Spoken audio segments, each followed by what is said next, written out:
Hello दोस्तों, आज एक नई वीडियो के साथ मैं आपकी खिदमत में हाज़िर।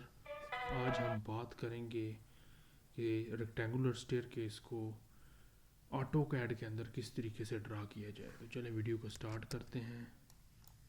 सबसे पहले हम यहाँ लाइन लगा लेते हैं जो हमारे पास 3.5 फीट की होगी।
Save time creating content and generate a high-quality clone of your